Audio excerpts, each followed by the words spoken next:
नमस्कार, आप सभी का बहुत बहुत स्वागत है। मैं हूं पीयूष श्रीवास्तव। आज पहला दिन था कारोबारी हफ्ते का और आज एक अच्छी खुशखबरी आई। गार को 2 साल के लिए फिलहाल टाल दिया गया है। सरकार ने टैक्स चोरी पर लगाम लगाने के इरादे से प्रस्तावित जनरल एंटी अवॉइडेंस रूल यानी गार के मामले पर विदेशी निवेशकों और बाजार को बड़ी राहत दी है।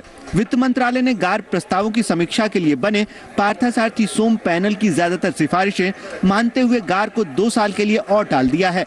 अब गार का असेसमेंट ईयर 2016 होगा।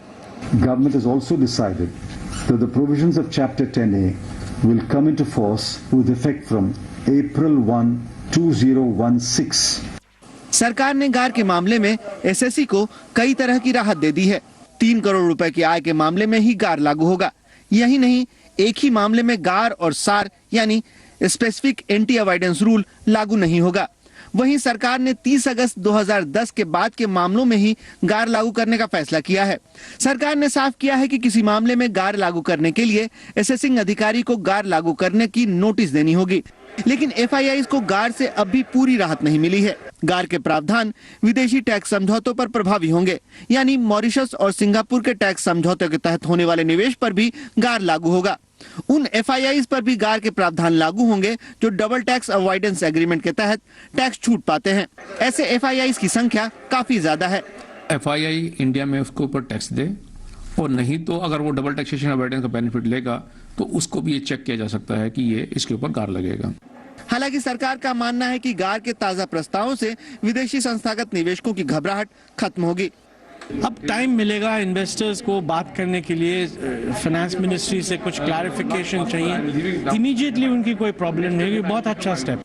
सरकार ने गार को टालने और नियमों को आसान करके विदेशी निवेशकों को राहत जरूर दी है, लेकिन अब भी कई सवाल अनसुलझे हैं। वित्त मंत्री के बयान के बावजूद ज्यादातर एफआईआईज गार के दायरे में होंगे, क्योंकि डबल टैक्स अवॉइडेंस एग्रीमेंट के तहत टैक्स छूट पाने वाले सभी एफआईआईज पर गार लगेगा। सहयोगी इंदु चौधरी के साथ उज्जवल नारायण, जी बिजनेस, दिल्ली। गार आधिकारिक तौर पर टल चुका है, वो भी 2 साल के लिए। इसका मतलब क्या है अर्थव्यवस्था के लिए, बाजार के लिए और एक आम निवेशक के लिए? किस तरह से अब ये देश के इन्वेस्टमेंट सिनारियो के ऊपर असर डालेगा, इसी पर आज हम बात करेंगे। कुछ बेहद खास मेहमान हमारे साथ जुड़ेंगे। फिलहाल इस वक्त हमारे साथ जुड़ चुके हैं वेद जैन साहब, चेयरमैन है टैक्स कमेटी एसोचैम। वेणुगोपाल धूत साहब हमारे साथ जुड़ चुके हैं, सीएमडी वीडियोकॉन ग्रुप।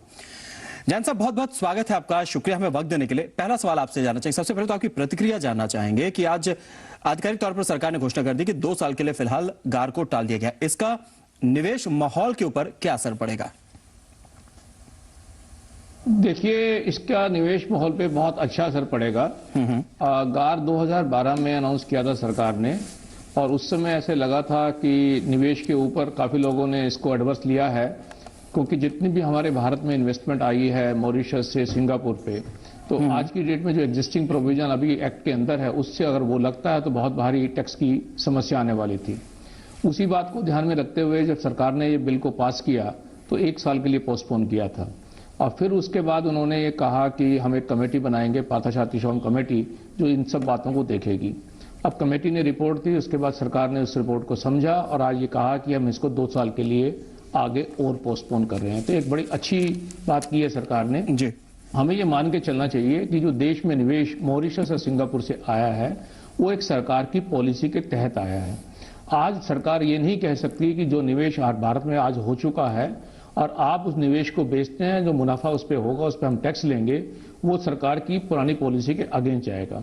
इसीलिए इसमें आज आपने देखा वित्त मंत्री जी ने घोषणा की कि अगस्त 2010 से पहले जो भी निवेश हुआ है वो गार आने के बावजूद भी टैक्स में नहीं लगेगा। उसको हम ग्रैंड फादरिंग कहते हैं कि 1/4/2016 के बाद भी अगर उस निवेश की जो अगस्त 2010 से पहले हुआ है अगर वो बिकता है उस पर जो मुनाफा होगा उस पर टैक्स नहीं लगेगा। तो ये एक बड़ी अच्छी बात की है सरकार ने और एक अब लगभग 3 साल का समय इंडस्ट्री को और मिल गया है, सरकार को मिल गया है, इकोनॉमिस्ट को मिल गया है। देश की अर्थव्यवस्था को देखने की जरूरत है। अगर देश की अर्थव्यवस्था मजबूत हो जाती है, निवेश मजबूत हो जाता है तो सरकार हो सकता है 1/4/2016 से इसे लगाए और ऐसा भी हो सकता है कि उस समय देश की इकोनॉमिक व्यवस्था को देखते हुए सरकार इसे 2-3 साल और पोस्टपोन कर दे। अलग अलग जितने स्कूल ऑफ थॉट्स है सबका अलग अलग मानना है। कुछ मानते हैं कि शायद ये बेहतर है, कुछ मानते हैं कि शायद ये बेहतर नहीं भी है। अलग अलग इस पर थॉट्स हैं। एक्सपर्ट्स का इस पर क्या कहना लगातार हम आपको बताने की कोशिश करें, लेकिन फिलहाल स्थिति यह है कि 2 साल के लिए गार को टाल दिया गया है और इससे उम्मीद की जा रही है कि देश में जो निवेश माहौल है वो काफी हद तक सुधरेगा। विदेशी निवेशकों का भरोसा दोबारा हमारी अर्थव्यवस्था पर और मजबूत होते जा रहा है। शैलेश हरिभक्ति इस वक्त हमारे साथ जुड़ चुके हैं, चेयरमैन है बीडीओ इंडिया के।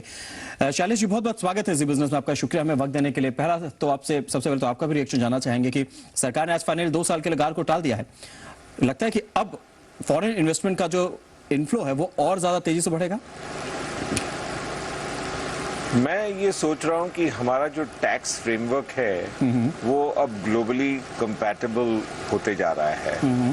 मैं ये नहीं मानता हूँ कि इस अनाउंसमेंट से एफआईआई इन्वेस्टमेंट बढ़ने लगेगा, लेकिन मैं ये जरूर मानता हूँ कि अगर हमारे फंडामेंटल्स ठीक रहे और अगर हमने पॉलिसी एनवायरनमेंट को सुधार पे जो चालू किया है वो हम जारी रखेंगे तो एफआईआई फ्लोज बड़ी मात्रा में इंडिया में आएंगे। और ये आज जो हमने देखे हैं 25 टेकअवेज हैं इस नोटिफिकेशन में से, ये टेकअवेज को लेके मैं मानता हूं कि माहौल बहुत सुधर जाएगा। लोगों को ये विश्वास हो जाएगा कि हमारी गवर्नमेंट जो है वो रिस्पॉन्सिव है, वो इंटरनेशनल फ्रेमवर्क के मुताबिक चलना चाहती है और हमारा जो टैक्स व्यवस्था है हमारी वो बढ़ के ग्लोबली कंपैटिबल होती जा रही है। जी, राजेश तांबे भी इस वक्त हमारे साथ जुड़ चुके हैं मुंबई स्टूडियो से। तांबे साहब, बहुत बहुत स्वागत है आपका। देखिए, हर कोई तो कह रहा है कि गार के 2 साल टलने के बाद अब इससे जो निवेश माहौल है वो काफी हद तक सुधरेगा, विदेशी निवेशकों का भरोसा हमारी अर्थव्यवस्था पर और काबिज होगा। क्या आप भी इसी स्कूल ऑफ थॉट से इत्तेफाक रखते हैं या कुछ और डिफरेंट व्यूज भी हैं? देखिए, सबसे पहले तो मैं ये कहूंगा कि गार एक बहुत बड़ा कंट्रोवर्सी था जो निवेशक में उसमें हिंड्रेंस कर रहा था। कोई भी अगर हम चेंज लाते हैं तो उसको we can not call this as a reform, और गवर्नमेंट ने इसको सिर्फ पोस्टपोन किया है। जो पहले 2014 में इंप्लीमेंट होना था वो अभी 2016 के लिए आपने टाल दिया है। दूसरा मैं ये कहूंगा कि चैप्टर 10A के जो प्रोविजंस थे वो बड़े कंट्रोवर्शियल थे, तो वहां पे जब शोम कमेटी ने जो अपने रिकमेंडेशंस दिए हैं वो गवर्नमेंट ने उसको एक्सेप्ट किए हैं। जो सबसे बड़ा रिकमेंडेशन है कि थ्रेशोल्ड लिमिट को आपने 3 करोड़ पे उस पर एस्टैब्लिश किया है। सेकेंडली, इनकम टैक्स में जो ऑफिसर होगा जो केस को सुनवाई करेगा तो एटलीस्ट वो पार्टी को सुनने की वो करेगा, तो आपकी हियरिंग होती है, you are able to put forward your points and all, और एक हायर कमिटी भी उसमें बैठती है।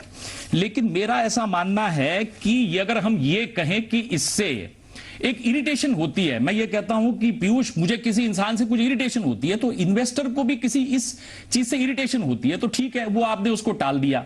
लेकिन एक चीज हमेशा समझिए कि एक ये जनरल अकाउंटिंग प्रिंसिपल है, इसको टैक्स मत समझिए। ठीक है, यहां पे गवर्नमेंट को कुछ थोड़ा सा लॉस हो सकता है, लेकिन ये कोई रेवेन्यू स्पिनिंग मशीन नहीं है जिससे गवर्नमेंट को बड़ा कंटिन्यूटी में कोई टैक्स मिलेगा।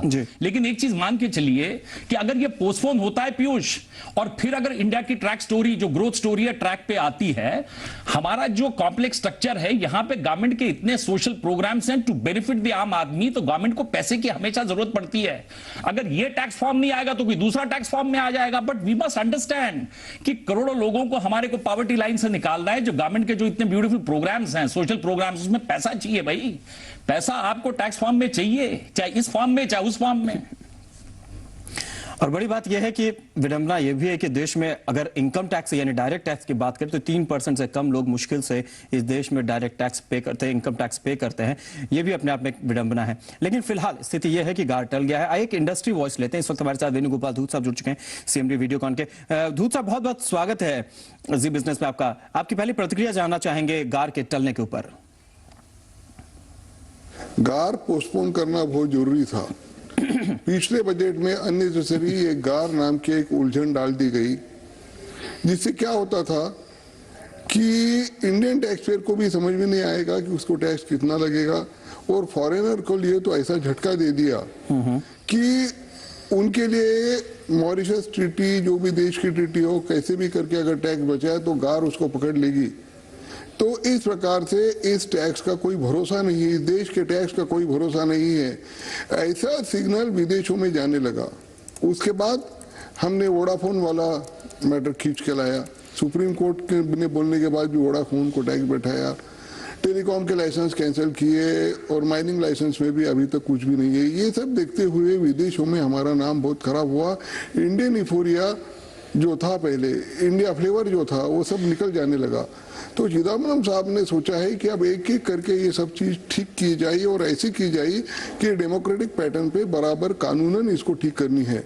इसलिए पहले तो उन्होंने डिसीजन दिया कि गार हम आगे कर दे रहे, 2014-15 में गार लगेगी। तो अच्छा हो गया कि इस प्रकार का अभी संशोधन चल रहा है, जिसके कारण फॉरेन इन्वेस्टर और डोमेस्टिक इन्वेस्टर इनको किसी भी प्रकार से कुछ नुकसान न हो।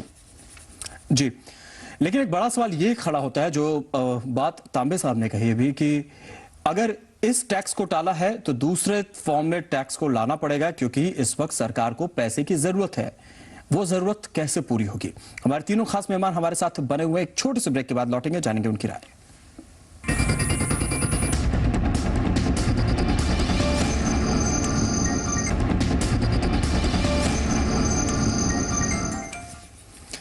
ब्रेक के बाद स्वागत है आपका। कॉर्पोरेट जगत ने भी गार 2016 को 2016 तक टाले जाने का स्वागत किया है। उद्योग जगत और बाजार के तमाम दिग्गज मानते हैं कि गार का खौफ खत्म होने से अब बाजार का सेंटिमेंट सुधरेगा।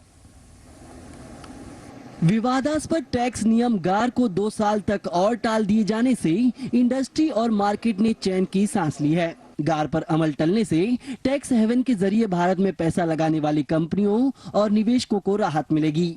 इंडस्ट्री दिग्गजों के मुताबिक गार के टलने से देश में विदेशी निवेश बढ़ेगा, कैपिटल मार्केट का सेंटीमेंट और बेहतर होगा।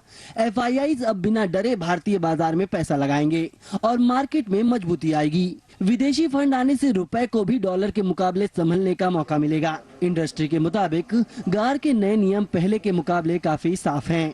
मॉरिशस ट्रीटी, जो भी देश की ट्रीटी हो, कैसे भी करके अगर टैक्स बचा है तो गार उसको पकड़ लेगी। तो इस प्रकार से इस टैक्स का कोई भरोसा नहीं है, इस देश के टैक्स का कोई भरोसा नहीं है, ऐसा सिग्नल विदेशों में जाने लगा।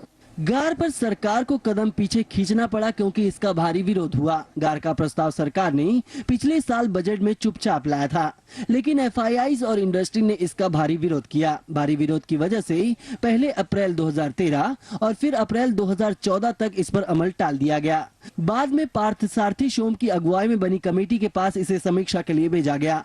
शोम कमेटी ने सिफारिश की कि गार को 3 साल तक टाला जाए, साथ ही पुरानी तारीख से टैक्स लगाने का प्रावधान खत्म किया जाए। बहुत क्लियरली बोला गया है कि एफआईआईज और जो एनआरआई के जो डिप्लॉयमेंट है उसके ऊपर ये एप्लीकेबल नहीं होगा, और जो भी जितना भी गार का इम्पैक्ट आएगा वो 2016 से आएगा।